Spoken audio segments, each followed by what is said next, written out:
کریم اما بعد فاعوذ باللہ من الشیطان الرجیم بسم اللہ الرحمن الرحیم رب اشرح لی صدری ویسر لی امری واحلل عقدۃ من لسانی یفقہوا قولی۔ 11th پارہ سورہ یونس آیت نمبر 71 سے وَاتْلُو اور پڑھ سنائیے علیہم ان پر نبأ خبر نوح علیہ السلام کی۔ اچھا، پیچھے ہم پڑھ رہے تھے نبی صلی اللہ علیہ وآلہ وسلم کے اور مکہ والوں کے حالات۔ اب نبی صلی اللہ علیہ وآلہ وسلم کو حکم دیا جا رہا ہے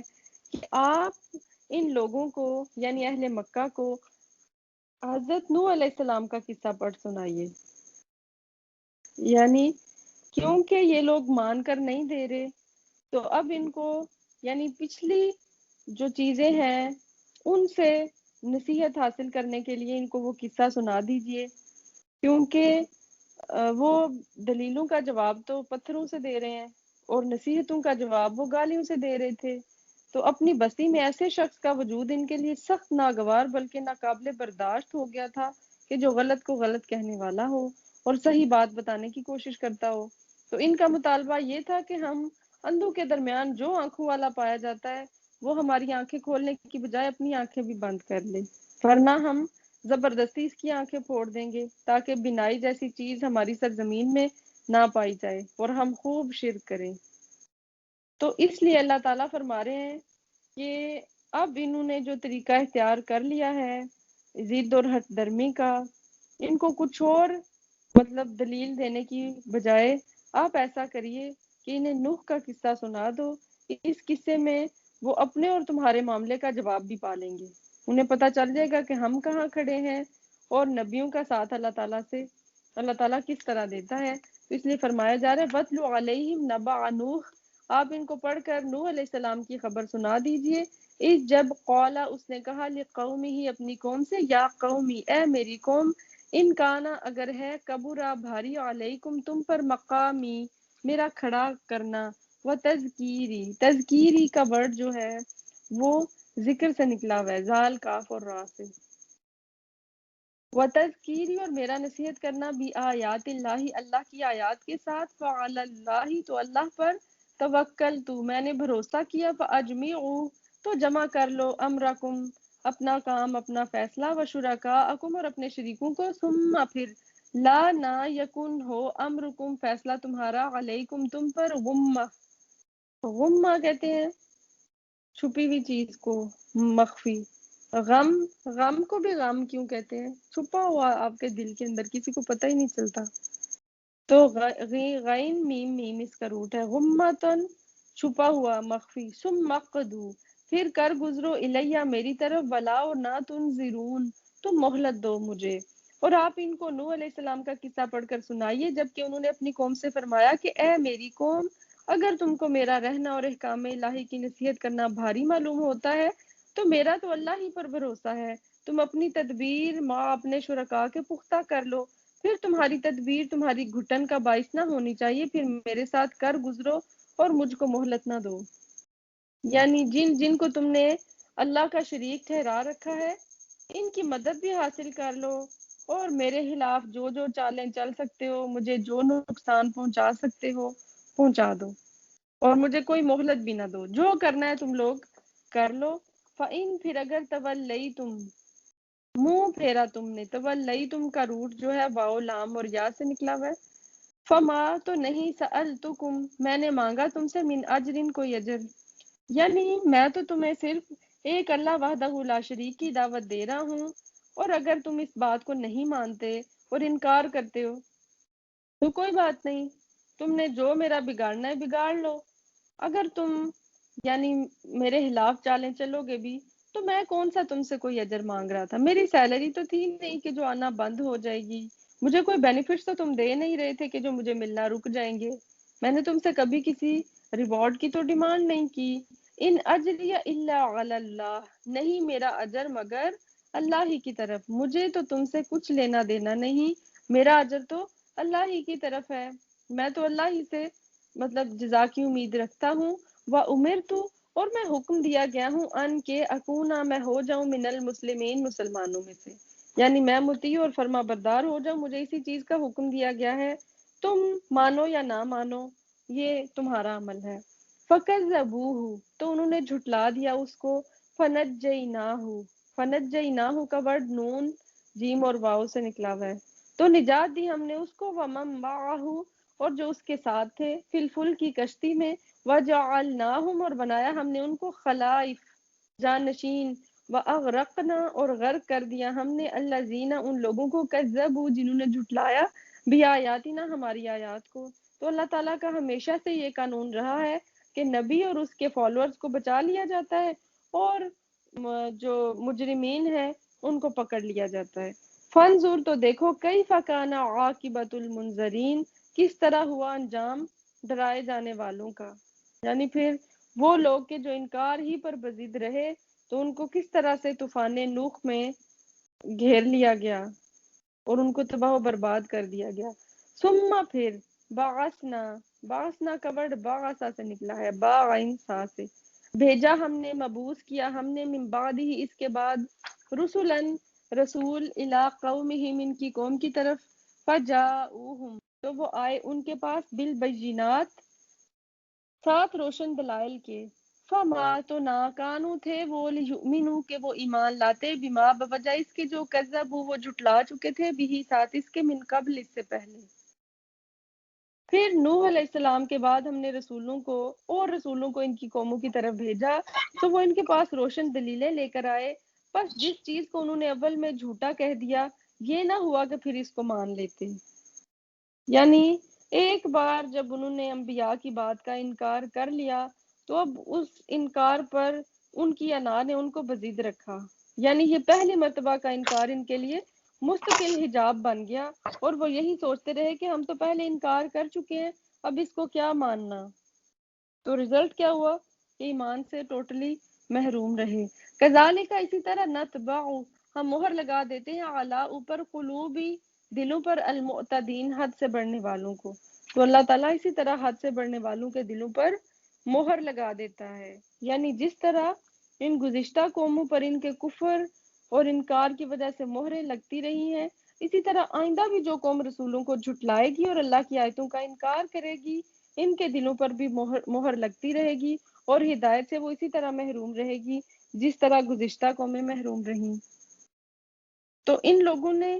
ایک بار جب انکار کر دیا پھر اپنی انا کو لے کر، ایگو کو لے کر اسی انکار پر اٹکے رہے کہ اب ایک بار نہ کر لی اب کس منہ سے ہاں کریں، اور پھر یہی چیز ان کے دلوں پر کفل بن کے لگ گئی، پھر اس دل نے بالکل ہدایت کو قبول کرنا ہی نہ چاہا۔ ثم پھر بعثنا بھیجا ہم نے، من بعدہم ان کے بعد، موسیٰ و ہارون موسیٰ اور ہارون علیہ السلام کو، الی فرعون فرعون کی طرف، وملئہ اور اس کے سرداروں کی طرف، بآیاتنا اپنی آیات کے ساتھ، فاستکبروا تو انہوں نے تکبر کیا، وکانوا اور تھے وہ قوم مجرمین مجرم لوگ۔ پھر ان پیغمبروں کے بعد ہم نے موسیٰ اور ہارون علیہ السلام کو بھیجا فرعون اور اس کے سرداروں کے پاس، اپنی نشانیاں دے کر بھیجا، تو انہوں نے تکبر کیا اور وہ لوگ مجرم قوم تھے۔ تو کیونکہ وہ ایک گناہ کے اوپر دوسرا گناہ اور پھر اس طرح گناہوں پر اصرار کرتے چلے جا رہے تھے تو اس لیے پھر ان کو مجرم کہا گیا۔ فلما تو جب جاءہم آیا ان کے پاس، الحق حق، من عندنا ہماری طرف سے، قالوا انہوں نے کہا، انا یقیناً، ھذا یہ، لسحر مبین البتہ جادو ہے کھلم کھلا۔ پھر جب ان کو ہمارے پاس سے صحیح دلیل پہنچی تو وہ لوگ کہنے لگے یقیناً یہ تو صریح جادو ہے، یعنی جب انکار کے لیے کوئی معقول دلیل نہیں ہوتی تو اسے چھٹکارا حاصل کرنے کے لیے کہہ دیتے ہیں یہ تو جادو ہے۔ قالا کہا موسیٰ علیہ السلام نے، اتقولون کیا تم کہتے ہو، للحق کی حق کو، لما جب جاءکم وہ آ گیا تمہارے پاس، اسحر ھذا کیا جادو ہے یہ، ولا حالانکہ نہیں، یفلح کامیاب ہو سکتے، فلاح پاتے، الساحرون جادوگر۔ تو موسیٰ علیہ السلام نے فرمایا کیا تم اس صحیح دلیل کی نسبت جب کہ وہ تمہارے پاس پہنچی ایسی بات کہتے ہو، کیا یہ جادو ہے، حالانکہ جادوگر کامیاب نہیں ہوا کرتے۔ تو حضرت موسیٰ علیہ السلام اب ان کو سمجھا رہے ہیں کہ ذرا سوچو تو صحیح کہ حق کی دعوت اور صحیح بات کو تم جادو کا نام دے رہے ہو، بھلا یہ جادو کیسے ہو سکتا ہے، جادوگر تو کامیاب نہیں ہو سکتے۔ یعنی مطلوبہ مقاصد حاصل کرنے اور ناپسندیدہ انجام سے بچنے میں وہ تو ناکام ہی رہتے ہیں۔ اور میں تو اللہ کا رسول ہوں، مجھے اللہ کی مدد حاصل ہے اور اس کی طرف سے مجھے معجزات اور کھلی نشانیاں عطا کی گئی ہیں۔ میرا جادوگری سے کیا لینا دینا، اور اللہ کی عطا کردہ معجزات کے مقابلے میں اس کی حیثیت ہی کیا ہے۔ آپ دیکھیں کہ جادوگر کیوں ایسا کرے گا کہ اتنے بڑے متکبر بادشاہ کے سامنے آ کر کہے کہ میری بات کو مانو ورنہ تم پر عذاب آئے گا۔ جادوگر تو یہ وقتی فائدوں کے لیے اور پیسے کے لیے اور بس اپنی واہ واہ کے لیے یہ سب کر رہے ہوتے ہیں۔ اور وہ تو اگر جادوگر کوئی ہوتے بھی تو آ کر کیا کہتے، فرعون سے تو بڑے مطلب عاجزی کے ساتھ وہ التجا کرتے کہ ہمارا جادو ذرا دیکھ لیجئے اور اگر ہو سکے تو ہمیں کوئی انعام اکرام دے دیجئے۔ تو یہ ایک نبی کو جادوگر کہہ رہے ہیں، حالانکہ نبی کا کام بالکل مختلف ہے، وہ تو حق ہے۔ اور جادوگری کے بارے میں یہاں پر کیا فرمایا جا رہا ہے، وَلَا يُفْلِحُ السَّاحِرُونَ، جادوگر کبھی فلاح نہیں پا سکتے۔ دیکھیں اگر جادوگری میں اتنا ہی دم ہم ہوتا تو جادوگر اپنی سکون کی زندگی گزارتے، وہ لوگوں کو امپریس کرنے میں اور یہ سارے سٹنٹس دکھا کے اور یہ نظر بندی کرنے کی ان کو کیا ضرورت پڑی تھی۔ وہ اپنے لیے جو کچھ چاہتے ہیں، جو مقصد حاصل کر، جو انعام اور اکرام وہ چاہتے ہیں، وہ اس جادو سے ہی گھڑ لیتے، اور جو ان کو محلات اور جاگیر چاہیے تھی وہ اس جادو سے ہی گھڑ لیتے۔ لیکن یہاں پہ کیا بتایا جا رہا ہے، وَلَا يُفْلِحُ السَّاحِرُونَ، جادوگر تو کبھی فلاح پا ہی نہیں سکتے۔ قالوا، انہوں نے کہا، اجئتنا، کیا تو آیا ہمارے پاس، لتلفتنا، تاکہ تو پھیر دے ہم کو، عما، اس سے جو وجدنا، پایا ہم نے، علیہ اس پر، آباءنا، اپنے آباء و اجداد کو، وتکونا، اور ہو جائے، لکما، تم دونوں کے لیے، الکبریاء، بڑائی، فی الارض، زمین میں، وما، اور نہیں ہے، نحن ہم، لکما، تم دونوں کے لیے، بمؤمنین، ایمان لانے والے۔ وہ لوگ کہنے لگے، کیا تم ہمارے پاس اس لیے آئے ہو کہ ہم کو اس طرح سے ہٹا دو جس پر ہم نے اپنے باپ دادا کو پایا، اور تم دونوں کو دنیا میں بڑائی مل جائے اور ہم تم دونوں کو کبھی نہ مانیں گے۔ تو یہ منکرین کی کٹ حجتیاں ہیں، وہ جب دلائل سے بالکل عاجز آ گئے تو اب یہ کہہ رہے ہیں کہ آپ ہمیں ہمارے آباء و اجداد کے راستے سے ہٹانا چاہتے ہو۔ دوسرا یہ کہ ہمیں یہ جو ریاست ملی ہوئی ہے، یہ جو جاؤ منصب ہے، اسے ہم سے چھین کر خود اس پر قبضہ کرنا چاہتے ہو۔ اس لیے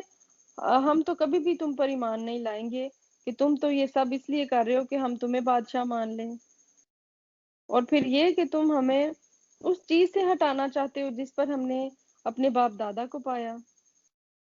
یعنی ان کو یہی لگ رہا ہے کہ حضرت موسیٰ اور ہارون ہمیں اس لیے ایک اللہ کو ماننے کی دعوت دے رہے ہیں کہ ہم سب ان کی بات کو مان لیں اور پھر ان کو اپنا بادشاہ مان لیں اور یہ زمین ان کے ماتحت آ جائے۔ وقال، اور کہا، فرعون نے، ائتونی، لاؤ میرے پاس، بکلی، ہر، ساحر، جاننے والا، علیم، جادوگر۔ اب ان کو لگا کہ یہ جو دو حضرت موسیٰ اور ہارون آئے ہیں اور یہ اپنے معجزات دکھا رہے ہیں، حضرت موسیٰ نے اپنے معجزات دکھائے تھے نا، جو ان کو، ویسے تو ان کے 9 آپ نے معجزات پڑھ لیے ہیں پیچھے، لیکن جو 2 ان کے مین معجزے ہیں، جیسے عصا اور ید بیضاء، یعنی وہ خاد جو روشن ہو جاتا تھا اور وہ عصا جس سے یہ مختلف کام لیا کرتے تھے۔ تو اب فرعون نے یہ سوچا کہ یہ تو مطلب آرڈنری سے سٹنٹس اور اس طرح کی نظر بندی کر کے ہمیں یہ امپریس کرنے کی کوشش کر رہے ہیں، تو یہ 2 کیا چیز ہے، ہم اس کے مقابلے میں 70,000 کے لشکر کو بلا لیتے ہیں، پھر دیکھتے ہیں کہ ان کی جادوگری کہاں ٹکتی ہے۔ فلما، تو جب جاء السحرۃ، آ گئے جادوگر، قالا، کہا، لہم، ان سے، موسیٰ علیہ السلام نے، القو، ڈالو، ما انتم، جو ہو تم، ملقون، ڈالنے والے۔ فلما، تو جب القاؤ، انہوں نے ڈالا، قالا، کہا، موسیٰ علیہ السلام نے، ما جئتم بھی، جو تم لائے ہو ساتھ اس کے، السحر، جادو ہے، ان اللہ، بے شک اللہ تعالیٰ، سیبطلہ، سیبطلہ کا ورڈ با تو لام سے نکلا ہوا ہے، باطل یعنی ختم ہو جانے والا، سیبطلہ، ان قریب باطل کر دے گا اس کو، ان اللہ، بے شک اللہ تعالیٰ، لا، نہیں، یصلح، سنوارتا، اصلاح کرتا، عمل المفسدین، مفسدوں کے عمل کو۔ تو حضرت موسیٰ نے ان سے کہا کہ جو تم کر رہے ہو یہ اصل میں جادو ہے، اور جادو کو اللہ کبھی بھی ٹکنے نہیں دے گا، یہ حق کے مقابلے میں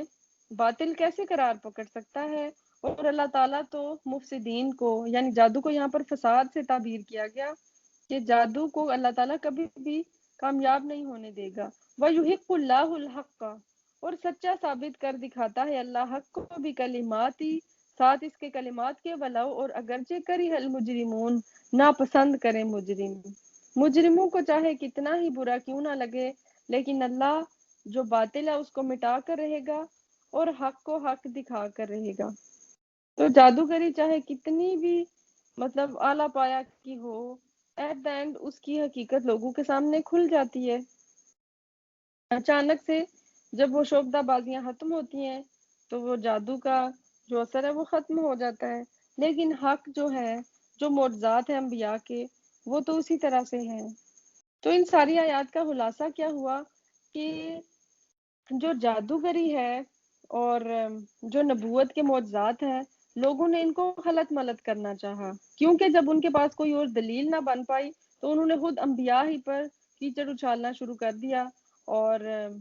انکار کی جب اور کوئی وجہ نہ ملی تو پھر انبیاء کی جو معجزات ہیں ان کو جادوگری سے تعبیر کیا تاکہ ہمیں ان کی بات ماننا نہ پڑے۔ اور پھر یہ کہ انبیاء کی نیتوں پر کتنا لوگوں نے شک کیا، ہر نبی کی نیت پر اور اس کے مشن پر لوگوں نے اسی طرح سے شک کیا۔ وآخر دعوانا ان الحمد للہ رب العالمین۔